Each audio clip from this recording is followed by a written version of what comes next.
بسم اللہ الرحمن الرحیم۔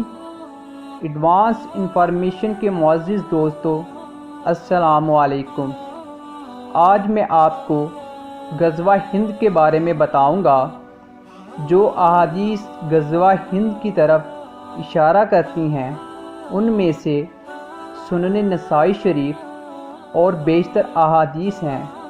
ان میں سے ایک حدیث کے راوی مشہور صحابی رسول حضرت ابو ہریرہ رضی اللہ تعالی عنہ ہیں، جو فرماتے ہیں حضور علیہ الصلاۃ والسلام نے ہم سے غزوہ ہند کا وعدہ فرمایا ہے، اور حضرت ابو ہریرہ رضی اللہ تعالی عنہ نے کہا کہ اگر میں اس غزوے کو پا لوں تو میں اپنا سارا مال و جان قربان کر دوں گا، اور اگر شہید کر دیا جاؤں تو پھر میں افضل شہداء کہلاؤں گا۔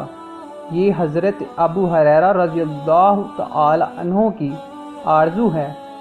اور دوسری روایت میں حضرت ثوبان رضی اللہ تعالی عنہ سے مروی ہے کہ رسول کریم صلی اللہ تعالی علیہ وآلہ وسلم نے ارشاد فرمایا، میری امت کے دو گروہ ہیں جنہیں اللہ نے جہنم کی آگ سے آزاد کر دیا ہے۔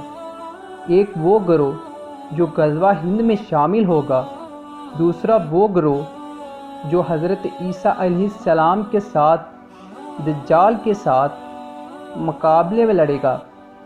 ان دونوں گروہوں کو جہنم کی آگ سے آزاد کر دیا ہے۔ بہت سے لوگ کہتے ہیں غزوہ کیسے ہوگا؟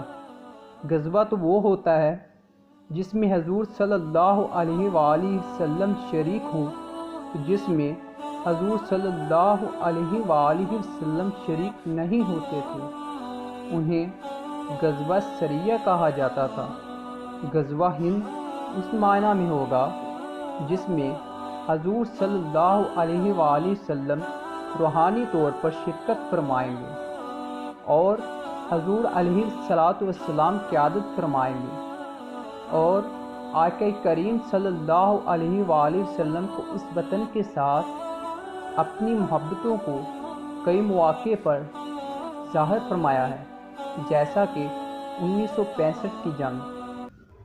ہماری ویڈیو کو لائک اور سبسکرائب کیجیے تاکہ لوگ زیادہ سے زیادہ ان عظیم ہستیوں کو جان سکیں۔